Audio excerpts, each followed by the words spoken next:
The broadcast is now starting. All attendees are in listen-only mode.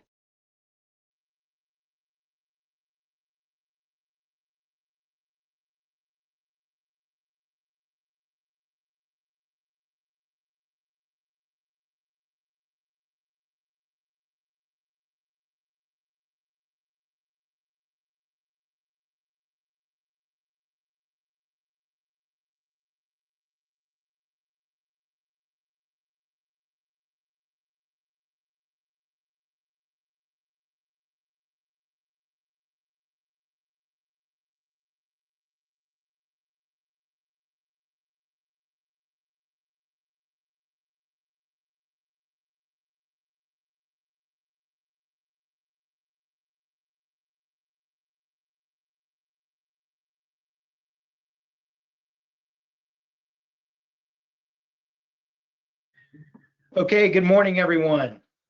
My name is Keith Wiggum. I'll be your host today. I appreciate you joining me for today's webinar, taking time out of your busy schedules. I'm with Premier Building Products. We're an independent rep firm that covers North and South Carolina.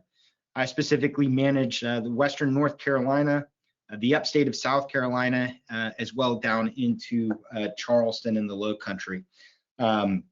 With Premier Building Products, I've been with them for about 8 years, a little over 8 years.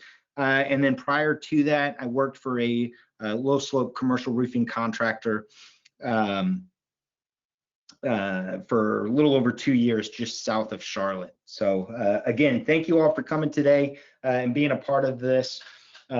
This particular presentation is Single Ply Technology, sponsored by Carlisle Syntec. I've got my email and phone number up on the screen as well. If you've got any questions, please don't hesitate to reach out to me afterwards. I would love to go over anything that you guys might have. Just a couple of housekeeping notes here. You do have a chat feature. If you have questions throughout the presentation, please feel free, go ahead and submit those questions in that chat box, and I'll look to get those answered throughout the presentation. If I don't get to any, I'll make sure to reach out to you directly and we can get those handled for you.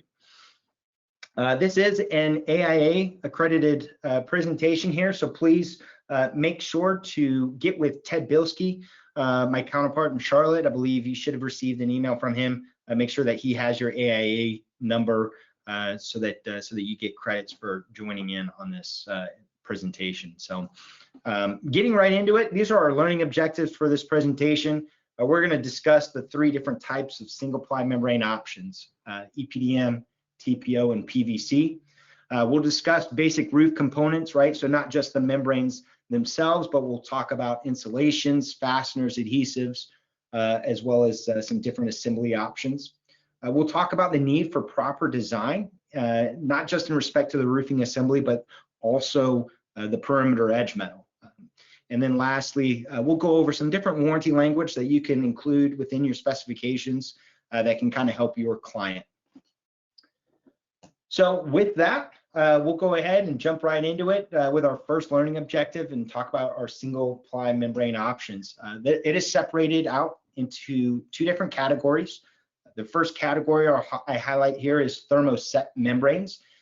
These are going to be your EPDM roofs, your rubber roofs, if you will.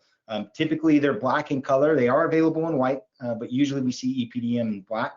The biggest difference, or one of the main differences between your thermoset membranes and your thermoplastic membranes is that EPDM will require the use of primers and tapes to join and make a watertight seam between adjoining sheets, right? So again, primer and tape to make that watertight seam. The next category of single ply membranes are going to be your thermoplastic membranes. The examples for these are going to be your TPO and PVC. These particular membranes are going to require the use of an automatic heat welder. So you're melting adjoining sheets together to create a monolithic one-layered seam to create that watertight seam there. So getting into it a little bit further with EPDM. For those that don't know, EPDM stands for ethylene propylene diene monomer. So something to talk about at the next cocktail party, right? Impress your friends with that. We've got a number of different membrane compositions for EPDM membrane. So on the far left, I'll start with that one. It's a reinforced EPDM option. So we've got a top ply, a reinforcing scrim or fabric, typically going to be polyester, and then we have our bottom ply. Reinforced EPDM membranes are going to be used in mechanically fastened. They can also be used with adhered membrane applications. The next category for EPDM is a non-reinforced. That's that middle diagram there or picture. It is a top ply. It does not have a reinforcement scrim there. So it's just basically one solid sheet of EPDM rubber. These membranes can only be used in adhered membrane applications.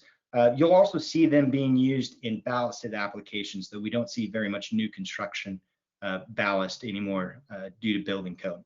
And then lastly, we do have a fleece back option available. Again, this is going to be a non-reinforced membrane option with a fleece external reinforcement of polyester fleece on the underside of the membrane. And I do have a special section in this presentation on fleece. We'll get into the characteristics of that particular product a little bit later in this presentation. This is a nice example. You got a lot going on this roof, but a nice example of what you could find with EPDM systems. So in the far background there, you do have a ballasted EPDM section. And then as you get closer to the foreground, it does appear to be an adhered EPDM membrane application. What's nice is that you do have a number of different penetrations options on this roof, such as skylights, pipe boots. You do have ballasted PV solar array. So if you've never been up on an EPDM roof, this is a nice example of what one would look like. I did mention that EPDM membranes do require taped seams to create a watertight seam. That's what's going on here. You've got the gentleman in the background installing the primer. The guys are going to wait for that primer to flash off. You want it to be tacky, doesn't transfer to the touch. And what they're installing is a double-sided tape, and that's going to help join the two sheets together. We've come a long way in the industry with seaming EPDM. There are factory applied tapes that are now installed on the long side of the sheet so that you can cut down on some of the labor and installation time for EPDM. Benefits of EPDM, the big ones that really stick out to me are weatherability and hail damage resistance, as well as the UV radiation. Essentially, EPDM is immune to any ozone UV radiation. So it's got, I don't want to say low installation. I would say it's probably middle of the road from an installation standpoint, but it does have low maintenance and overall life cycle costs, just because the sheet doesn't necessarily degrade over time. It's a pretty powerful sheet, a long-lasting sheet. And to kind of emphasize that, there's a test in our industry. It's called a xenon arc testing. We're essentially exposing that sheet to UV, and it's through the test ASTM D4637, and a passing grade for xenon arc testing is 7,560 kilojoules per meter squared. And on the right-hand side in this chart, you can see the different achievements, I guess, if you will, for the different types of EPDM membrane for non-reinforced, reinforced, and then as well as a white EPDM. To kind of put this in perspective, 1,260 kilojoules is about equivalent to 1 year of aging in South Florida environment. So again, to put it into a little bit more perspective, that 41,580 kilojoules is roughly equivalent to 33 years. So it definitely is a really long-lasting product. Again, another test that we use for UV for single-ply membranes is a heat aging test, ASTM D573. A passing mark for this particular test is 4 weeks at 240 degrees without any cracking or crazing of the product. And as you can tell, EPDM passes that pretty significantly, 68 weeks without any sort of issues. So it definitely outperforms any of the other single-ply membrane options that are available. Specific to hail damage, this was a nice little excerpt from the president of Benchmark Services, just based on real world field data as well as testing data. EPDM does outperform other roofing systems when it comes to hail damage. This is just a nice example of what hail damage could do to a roofing system. This specifically is on some modified cap sheets, APP as well as SBS. The thing with these cap sheets, typically they have this reputation in the industry as being a pretty strong and robust system, but particularly when hail hits these products, it has an opportunity to displace the granules, exposing the raw asphalt. And once that asphalt is exposed to UV and the sunlight, it does tend to break down relatively quickly. So just something to keep in mind there, some damages. If you live in the upstate, and I believe down in Charleston, this past Tuesday, we had a significant hailstorm. Pretty gnarly looking hailstone there. To give you some perspective, a client of mine sent this to me, comparing it to the size of a quarter. So I thought it was pretty ironic given this presentation this week, and we did have a nice little hailstorm on Tuesday. If you've never been a part of an in-person hail damage resistance test, I strongly recommend trying to be a part of that. It's really cool. It brings out the inner kid in you, right? You're shooting an ice ball out of a cannon at your sample. It's a fun test. So what you have here in this picture is a sample board of EPDM. The different numbers on there are just the different sizes of hail, right? So anywhere from 1 inch to 3 inch hail. And these two gentlemen here, Jim and Tom, basically say after the results, it's clear that non-reinforced EPDM provides a high degree of hail resistance compared to some of the other samples that they tested. So just a quick little recap. Again, the big ones, weatherability and hail damage resistance, for me, is where EPDM really comes into play, as well as that UV radiation. It just doesn't degrade to that. Moving into the thermoplastic section, this is going to be your TPO and PVC. Membrane construction, these membranes are always going to have a reinforcement scrim. So you are going to have your compounded top ply. This is going to contain all of your good stuff, right? For lack of a better phrase, it's got your weathering package, your TiO2, which gives you that white color. That reinforcing scrim, typically you're going to see two options. For TPO, it's always going to be a polyester reinforcing scrim. On the PVC side, there are two options available. It's polyester reinforced or a fiberglass reinforcement scrim. And then you've got your bottom ply. And then there is a fleece back option for the thermoplastics as well. But again, even with that fleece back, you are going to have that reinforcing scrim within the sheet. The thermoplastics are going to require the use of an automatic heat welder to join those sheets together. These automatic heat welders are going to be used in the field of the roof.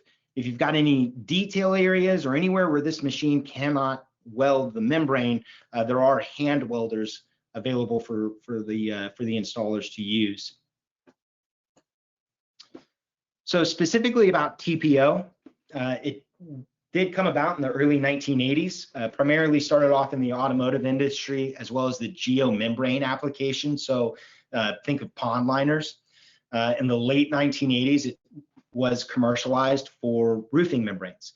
And the ASTM for TPO is D6878, which is going to cover some physical properties and durability, dimensional stability, things like that.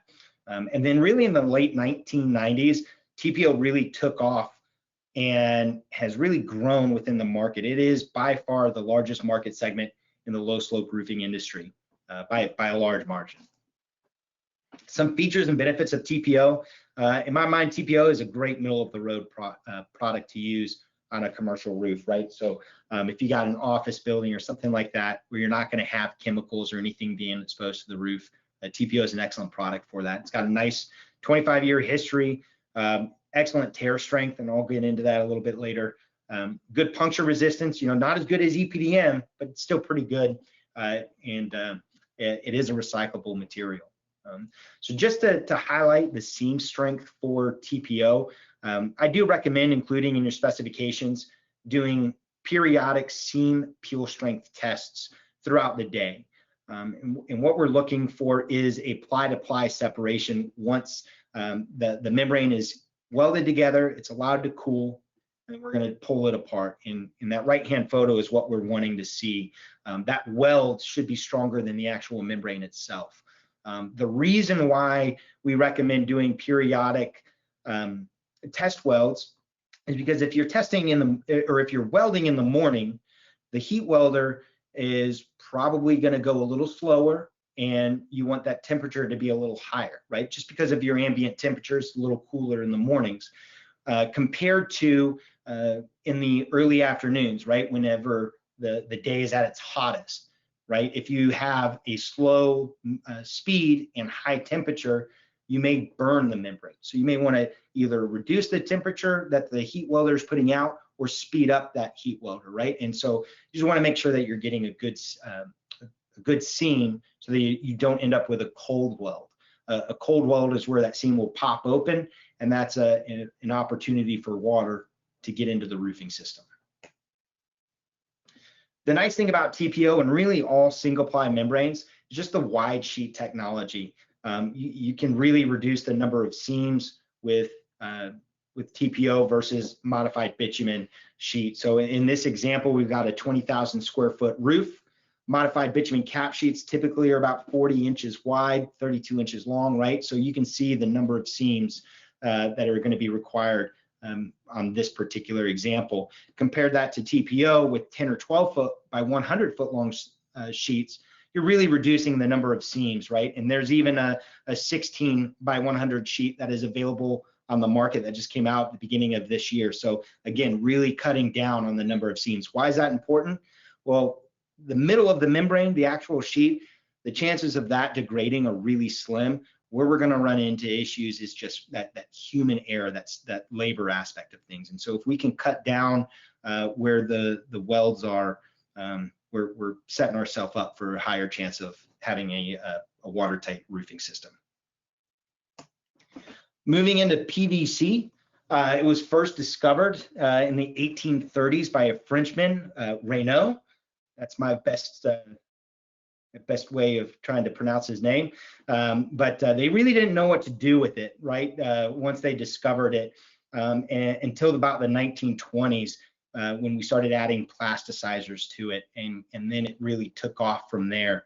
It was used in the 1940s in Europe as a insulating material around wiring on military ships, right? And then after the World War II, it started to become developed into a number of different products. As you can see here, shower curtains, raincoats, upholstery. It was really primarily used as a material to coat fabric, right? And then in the 1970s, that's when we started to see it being used as a roofing material in the United States. So a quick little snapshot of PVC.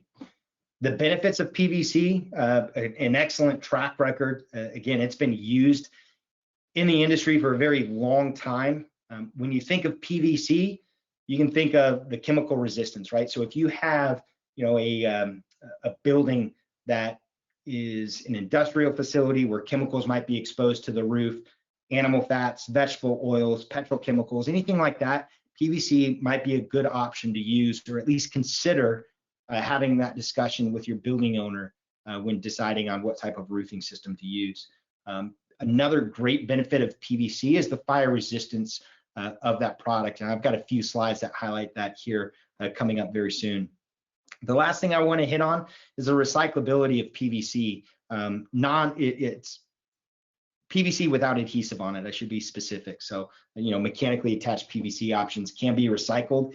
PVC, I believe, can be recycled up to 7 times before it really starts to lose any of its characteristics. So it's an excellent product to use if you're designing a building and are in need of some LEED credits. So to highlight the fire resistance, it is the most fire resistant membrane, single ply membrane on the market. it is self-extinguishing, and that's because of just the chemical makeup of PVC. Stands for polyvinyl chloride. So that chlorine within the sheet itself helps to put out fires. And what we have here are two different types of fire tests that we have in our industry. Spread of flame is supposed to simulate a fire coming out of a window and that fire traveling across the top surface of the sample. And so what we're measuring there is just, is that fire spreading? How far is it spreading and over what time? And then that burning brand that you see on the right-hand side, it's another type of test that we use. It simulates a burning piece of material from an upper structure falling down on our roof. And what happens? Does that brand burn through the roofing system? Does it burn through the deck, right? So primarily we're going to see that one being used if we have a combustible deck, like a plywood roof deck that we're dealing with. But the main takeaway from this particular slide, the fire resistant capability of PVC is the best amongst the single ply membranes. Oops, excuse me.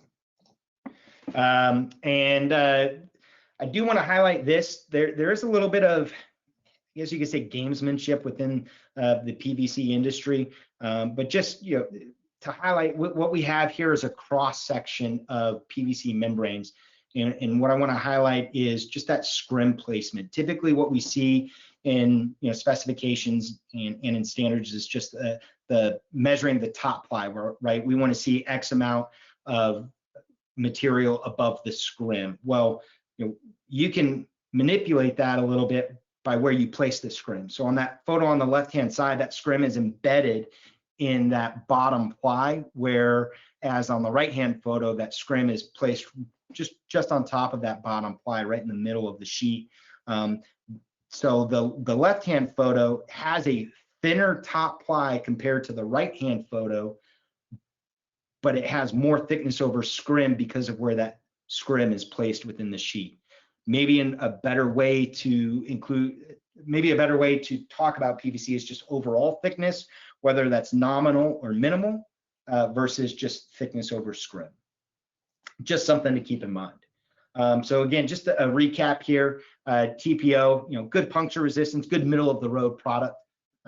It is going to be the most economical installation option for you. And then PVC is definitely one to consider. Again, if you've got chemicals being exposed to the roof, or your owner is concerned about fire resistance. So moving forward into different attachment options. Again, starting with our thermoset material here, we've got an adhered membrane application. In this example, we've got insulation that's mechanically fastened down to the deck, and then that EPDM membrane is going to be adhered with a bonding adhesive to that substrate. For mechanically attached, you still have an insulation that's attached to the steel deck, and then along your seam, you are going to have membrane plates and fasteners spaced typically 12 inches, but that spacing could increase to 6 inches on center, just depending on what's required. But your mechanical fasteners are going to be placed in that seam, and then the adjoining sheet is going to come over top. The bottom left-hand side, we do have a ballasted system that's highlighted here. Again, we don't see that very much in new construction anymore, thanks to building code, but there are plenty of ballasted systems that are still in use today. It's in hurricane-prone areas, not a great system to use, right? You've got a million projectiles up on the roof that could be blowing. It's a hazard to life.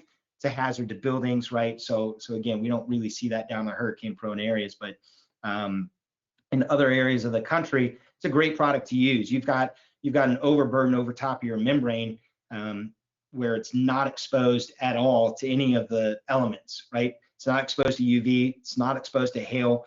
So it's a very long-lasting system. In the ballasted system, your insulation is going to be loose laid as well as your membrane. That ballast rock, typically 1.5 to 2.5 inch water-worn gravel, is being used to keep everything in place. And then lastly, we do highlight here a metal retrofit. This is for, mostly we see these on some industrial buildings, but we're going to fill the flutes in with either an expanded polystyrene insulation or a polyiso insulation. That's loose laid, and then we do install a cover board over top of it. In this instance, we have, call it a 1-inch ISO. That could be a 1/2-inch gypsum board, 1/2-inch HDISO, high density polyiso, something like that. That is going to be fastened down into your metal pan, and then your membrane is going to be fastened into the structural purlins, and that's where you really get your uplift resistance from. So a nice little video here of what you could expect for an installation. This is an adhered membrane application. So we've got our loose laid base layer of insulation. I want to highlight that both insulation layers, the joints are staggered. Very good idea to call that out within your specifications for reasons that we will get into later. In this example, we have 8 insulation fasteners and plates per board, and membrane is getting rolled out. And this application method is called the barn door, but essentially that sheet is folded over on top of itself. Adhesive is applied to the back of the sheet as well as to the substrate. That adhesive, you want to let it flash off, become tacky, does not transfer the touch. And then we're going to do the other side.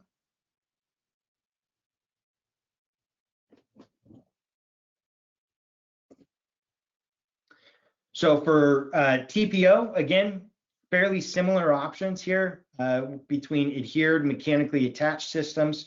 The one difference with thermoplastic is the option for an induction welded system. So the insulation is going to be attached with a special coated plate, whether it's TPO or PVC. That's going to hold down your insulation. The membrane is rolled out, and then there's an induction welder that melts the membrane to the top of the plate. You're still going to have that seam that needs to be heat welded as well, but the attachment method is the membrane to the insulation plate, the induction welded plate. It's a really neat system. Highly recommend using it on FM insured projects. I don't want to get too much into the weeds, but FM has certain requirements particularly for mechanically attached systems where you can only use, certain width sheet, right? So maybe 8-foot wide sheet.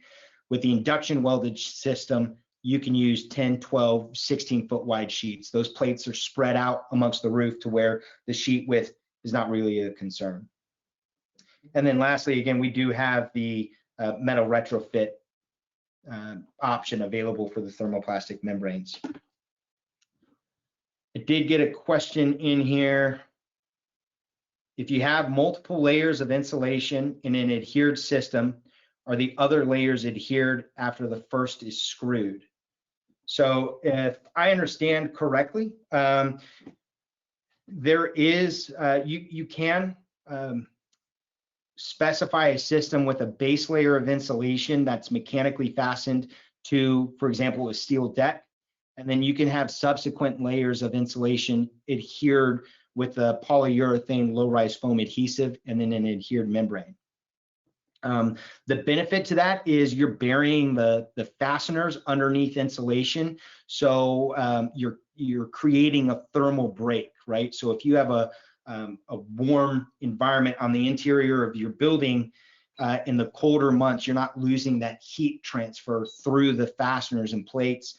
I unfortunately don't have a photo in this presentation of that, but it can be pretty significant to where that heat transfer will actually melt the snow up on the top of the roof. So here's a diagram. This is going to be a mechanically fastened version here. So again, we have our staggered layer of insulation joints. With this being a mechanically fastened membrane, we're only going to use 4 insulation plates for this particular example. Membrane insulation and plates are going to be installed in the seam. Typically, we see that at 12 inches on center, but depending on a number of different factors, such as uplift pressures or warranty requirements, that fastening density can decrease to 6 inches on center or closer in some circumstances. And then we've got our automatic heat welder that welds the seam together.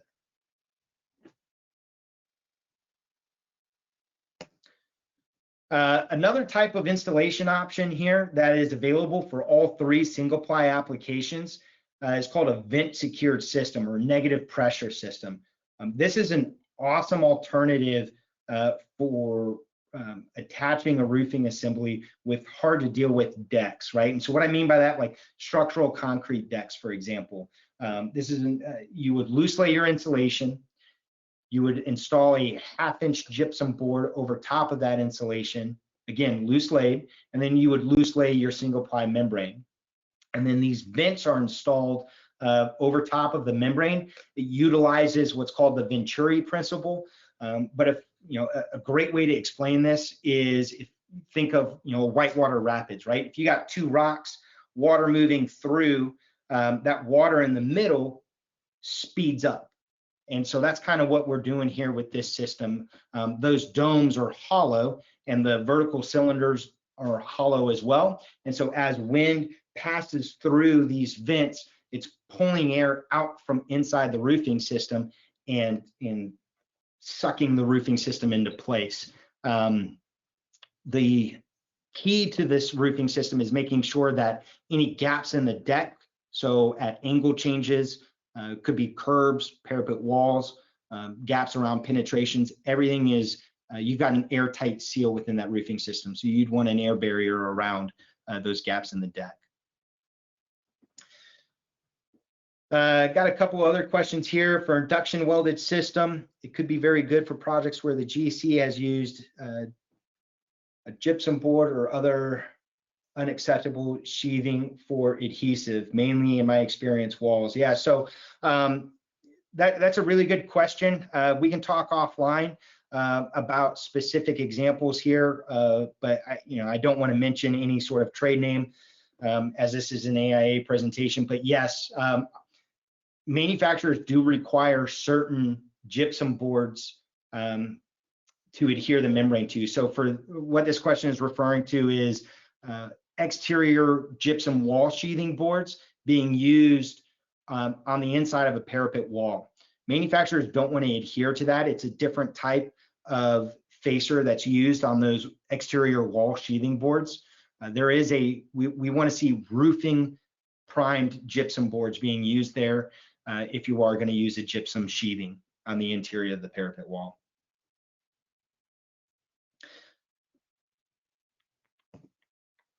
So that's not all of a roofing system, right? We have a slew of other system components that can be used within the roofing system, right? So examples of that, air barriers and vapor retarders.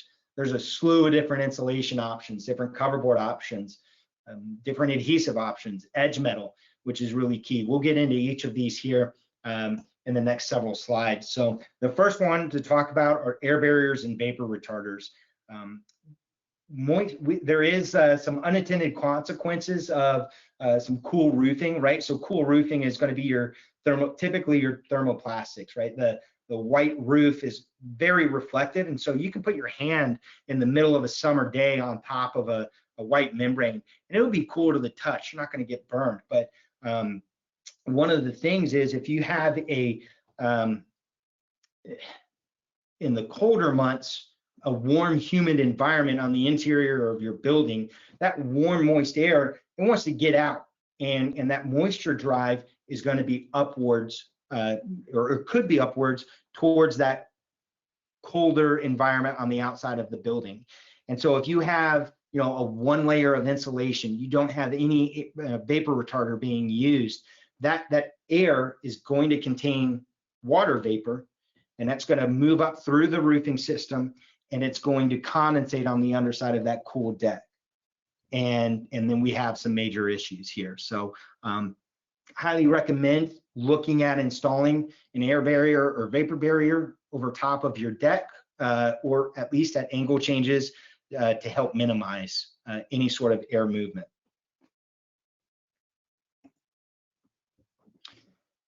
Polyiso, I am going to highlight specifically just polyiso insulation. You've got a number of different insulation options: expanded polystyrene, extruded polystyrene, that can be used in the roofing system.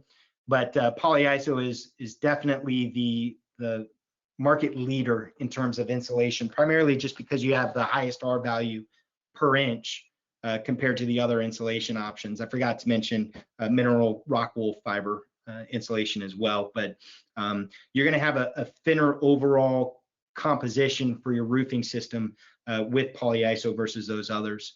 ASTM for polyiso C1289 in your specifications. I'd always recommend writing out the full ASTM, right? So you've got within polyiso typically type 2.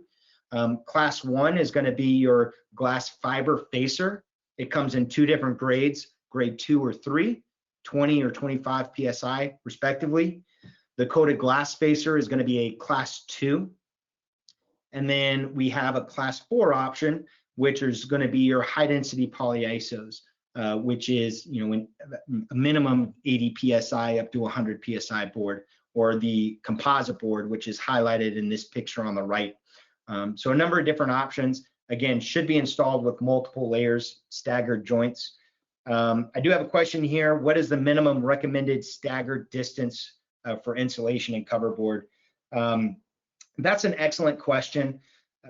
What I've seen in the industry is boards being cut in half, right? So typically these boards are 4x8. You would start with a full board. The next row over, you'd cut that in half to make it a 4x4, and that way you have a decent amount of stagger there. That is a good question. Highlighting coated fiberglass facer. Again, this is class 2. It is available in 20 and 25 psi. This particular product, there is a premium upcharge to it, but it does provide superior performance over the class 1 product. You're going to get better fire ratings, particularly when you're starting to look at combustible depths. You're going to get higher wind performance, so the adhesion with the membrane bonding adhesives are better with these coated glass face products versus the class 1 paper facers. Better dimensional stability. The coated glass, it's a inorganic facer, so it is not going to be a mold, or excuse me, it is not going to be a source for mold growth, and it is more moisture resistant than its counterpart.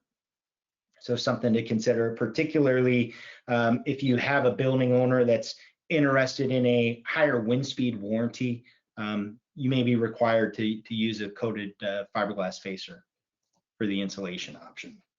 I do want to highlight cover boards. The example in the photo here is an HD composite board. So that is a high density polyiso board that has been laminated to a 20 psi ISO board in the factory. The benefit to this is cutting out some of the labor and materials in the field of the roof if you're requiring the cover board to be adhered to the insulation, or multiple layers of insulation being adhered. So you're cutting out a decent amount of time for the installation.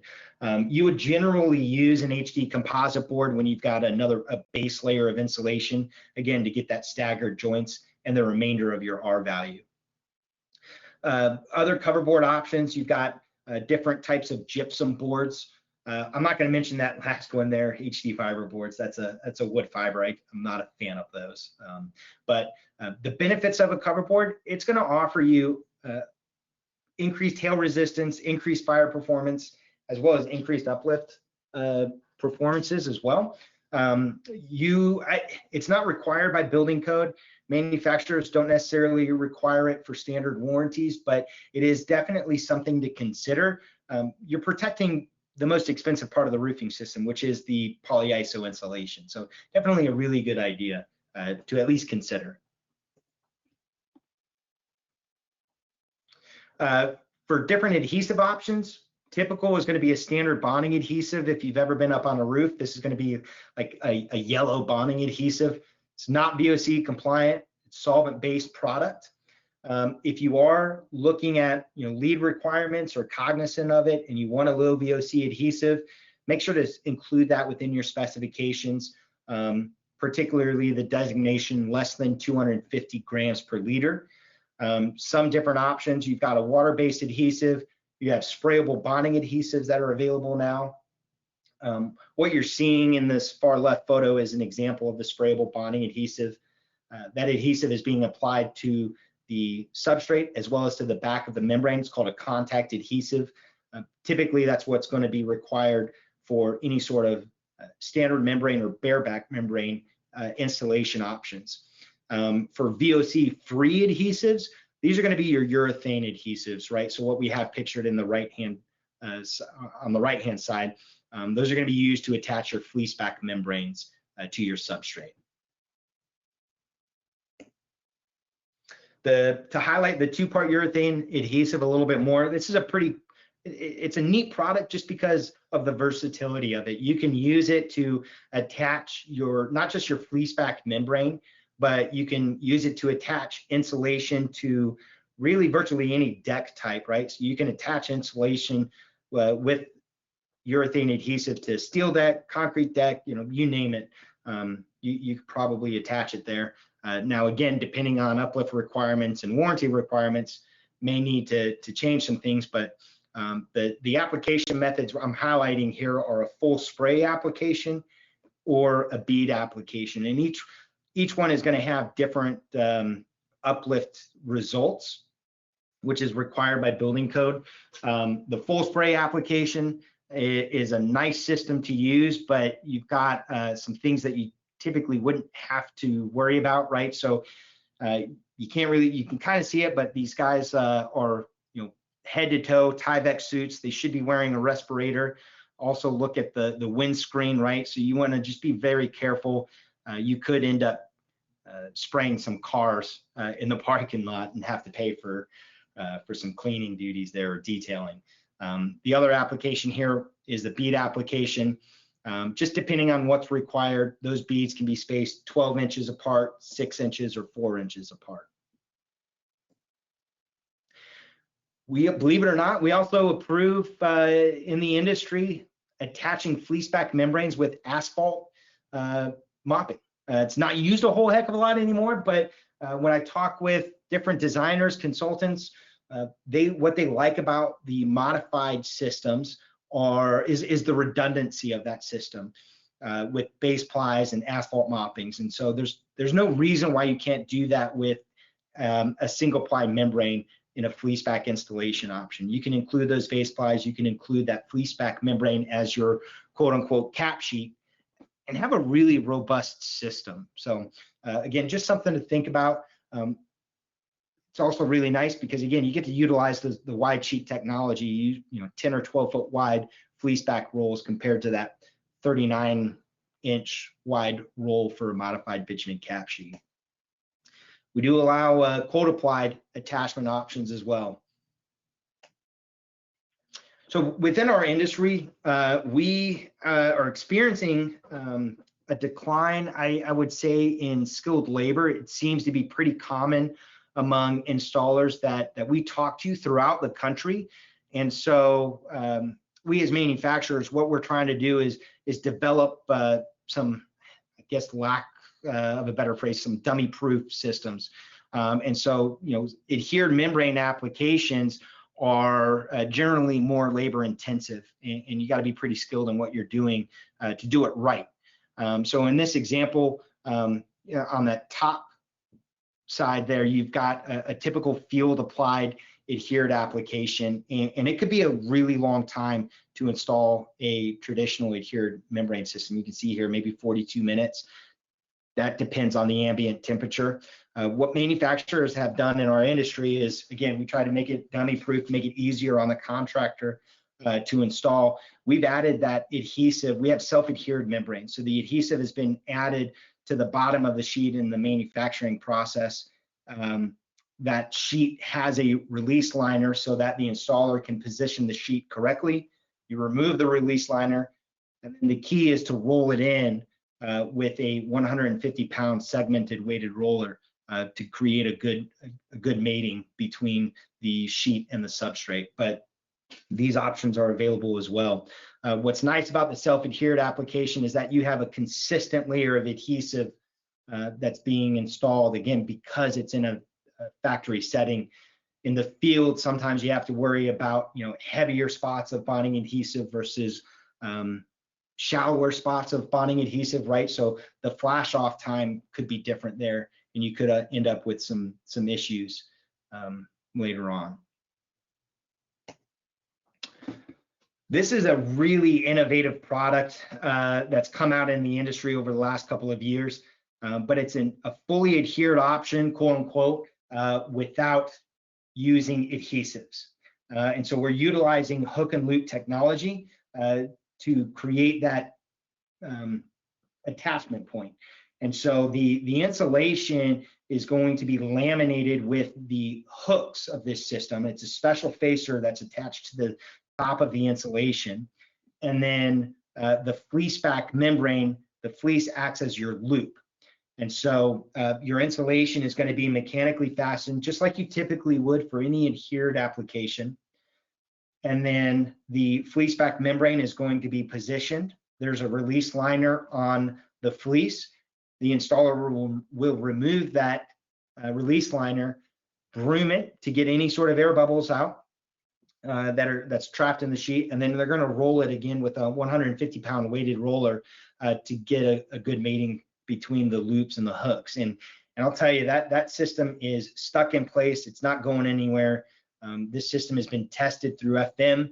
I've yet to run into an example or a potential job where the ratings for building code, the uplift ratings by building code, are greater than what this system can achieve. So it's a pretty robust system. We've got an excellent case study on it. If you're interested, I can send that to you after the fact, but strongly recommend taking a look at this option, particularly if you're dealing with a renovation of an occupied building, right? A re-roof of an occupied building. So think of schools, office buildings, something like that. And you don't want any adhesives or odors that may be left out by an HVAC unit and clearing out a building. It has happened, it does happen. So this is a nice little alternative. Moving into metal edging.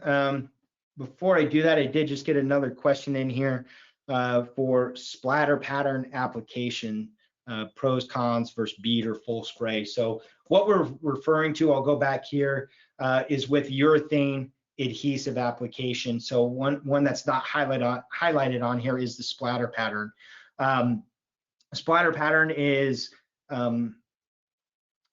it is used with 15 and 50-gallon drums. Benefits of it is when you spray it out and install your fleece, you've got a nice consistent application of adhesive similar to full spray, to where you're not going to have the adhesive telegraphing through the membrane, right? There's no problem with the beads and that telegraphing of the beads through the membrane. From an installation standpoint, it's purely an aesthetic thing. But you also, with the splatter pattern, get better coverage rates out of the adhesive versus a bead application. So moving into metal edging. Metal edging is super important here. I highly recommend including in your specifications the use of edge metal to be included within the roofing system warranty. I think our industry is moving that direction. I'm starting to see more specifications come out with edge-to-edge warranties, and that's a great thing. The edge metal, if it's considered by others, it may not be. It may not be included in the system warranty if it's by others, and it may only be covered for 2 years, not necessarily for the 20, 25, 30 years that the membrane system is warranted for, right? So there's a question on how that's covered. It's the #1 issue that we see in roof blow-offs, is just the nailer attachment, the edge metal attachment to that wood nailer. So I highly recommend having that included within the system warranty. Building code does require the edge system to pass an ES1 test. You can find that in chapter 15. I'm not going to get into the specifics of it, but I'll let you go ahead and read that for you. I don't want to ruin any surprises, but a pretty exhilarating chapter within the building code. But you do have 3 different test methods for ES1 certified edge metal. For gravel stops and fascias, you have RE1 and RE2. And then for copings, there's RE3 test method. And these are just the load and the force on that edge metal for the perimeter, right? And so we want to make sure that that edge metal is tested. There is a misnomer. You may hear, oh, my shop is ES1 certified.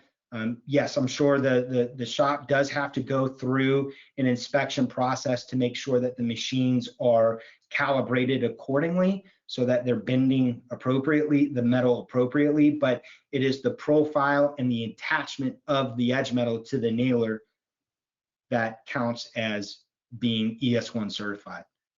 So make sure that you are getting documentation that that edge metal is ES1 certified.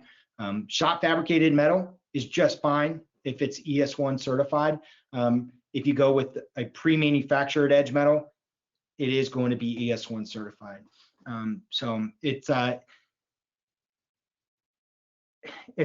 low cost of the overall cost of the project, right? Maybe 1% of the overall cost of a project, but it is by far, again, I mentioned this earlier, by far the leading issue when it comes to roof blow-offs. So recommendation, always specify that your fascia and coping is ES1 tested. Note that if you are dealing with an FM insured client, that the edge metal is FM approved, right? So that is always going to be pre-manufactured edge metal. And then just make sure that that edge metal is included in the warranty so that your customer is covered. A nice solution for some oddball penetrations, right? So we always run into I-beams. Not many designers like the portable sealer pockets or pitch pockets that have traditionally been used to try and flash these weird penetrations, but gaining steam are liquid flashing solutions, and so it's this is included in the total system warranty, but it's a nice option to use to flash any sort of oddball penetrations. You can also use this liquid flashing to if you're having to tie into an existing roofing system, you can use this product as well. But it's nice because it's compatible with a number of different substrates, just depending on the prep work that you need to do for what that substrate is. Getting into some overburden, talking about roof gardens, this is a nice way to make use of your roofing system, right? If you have the ability to do it. Not just an aesthetic standpoint, but some of the additional benefits of roof gardens is just stormwater management, increased amenity space, as I had mentioned. Another nice benefit is that you're extending the service life of that roofing system. That roofing system, because you have that overburden, similar to a ballasted system, you're not having that membrane exposed to the elements, right? It's not being hit by UV. So you're really extending the service life of that roof. There's 2 different types of roof gardens, or it's classified in 2 different types. You have extensive.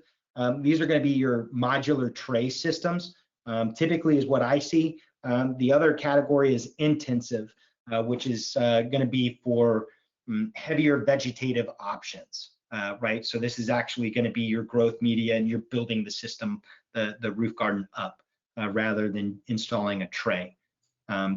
So again, the intensive is going to utilize most likely some larger vegetation on the roofing system. Roof gardens can be purchased through your manufacturer. The benefit of that, you can get vegetative warranties added on to your total roofing system warranty. You can also get overburden warranty if the roof garden is purchased through your single ply manufacturer. The benefit to including overburden into the warranty, I can get into that a little bit later, but the manufacturer will pay for the removal and replacement of the overburden if there does happen to be an issue or a leak, whereas that removal and replacement, if there is not overburden included in the warranty, is on the building owner to pay for. So just being on the lookout for your owner. Another overburden option here are pavers, another excellent way to enhance the roof or a roof area. Got a number of different options here. We're highlighting concrete and rubber pavers, but there's a whole slew of them out there. Wood pavers, you've got porcelain pavers. So nice options that are available to create a usable outdoor space. These pavers, they can also be purchased through the manufacturer, have overburden warranty, include everything's covered, again, from an edge-to-edge standpoint. So getting into the last category here, roofing warranties. Typical warranty that we're seeing in the industry right now is 20-year warranty from a duration standpoint. If your building owner, in your discussion with them, if they're going to be in that building for a long time, highly recommend talking to them about a longer duration warranty, right? So having coverage 25 or 30 years, right? But just be aware, if you are going to specify a longer duration warranty, there are going to be enhancements that need to be made, such as a thicker membrane. So going from a 60 mil to an 80 mil thick product, you could need to reduce the sheet width, right? So you may not be able to use 10-foot sheets. You may have to dial that back down to an 8-foot sheet. It could require higher fastening density. This is specific to mechanically fastened systems, right? So 12 inches to 6 inches. It does add cost, but it is something to consider if the client is interested in a longer warranty. For adhered options, what does that look? What do those enhancements look like? Again, thicker membrane. You may need to utilize a higher compressive strength of insulation or include a cover board over top of your 20 psi insulation. You may need to go from ribbon spacing to full spray or splatter application. So again, just some things to consider there. Make sure that you're familiar with the manufacturer requirements when it comes to longer duration warranties. Some nice additional coverage options. Accidental puncture coverage is great, just depending on the thickness of the warranty. What that means is, typically if there's a hole in the roof, that's not typically covered by the warranty, but if accidental puncture coverage is included, the manufacturer pays for the roofer to come out and patch that hole, right? We can include hail resistance. Just note that there are some stringent requirements for hail inclusion within a warranty, right? So what you're going to be looking at is an adhered membrane, an adhered 1/2-inch cover board, could be gypsum, could be HDISO. That cover board is going to be adhered to your insulation. Your insulation could be mechanically fastened, but the main thing there is just burying those steel plates and fasteners underneath the cover board. We see more issues with membrane tearing when hail hits that steel plate versus whenever it's not there. I also want to specify too, the wind speed warranty aspect. We've got a great AIA presentation that Brian Chamberlain does. You may have sat in on that previously. I think he did his a couple weeks ago. He gets into warranty wind speed versus the ASCII 7 wind speed maps. Those are completely different, right? Warranty wind speeds, make sure to read the inclusion or the exclusions in a sample warranty for different wind speed warranties, but I highly recommend including the length of the warranty as well as the warranty wind speed within the warranty section of your specification on the roofing side of things. Guys, just to recap, here on our learning objectives, we did discuss the EPDM, TPO, and PVC options there. We talked about the different roofing components from insulations to air and vapor barriers. We talked about different assembly options, overburden, the warranty language as well, and how that might be able to benefit the building owner. I appreciate your time and attention today. Appreciate the questions coming through. I've got my contact information up here on the screen again. Please feel free to reach out to me if you've got any questions. would love to work with you, reviewing a specification, anything like that. I'll hang on here for a few more minutes, just in case I get any questions coming through. And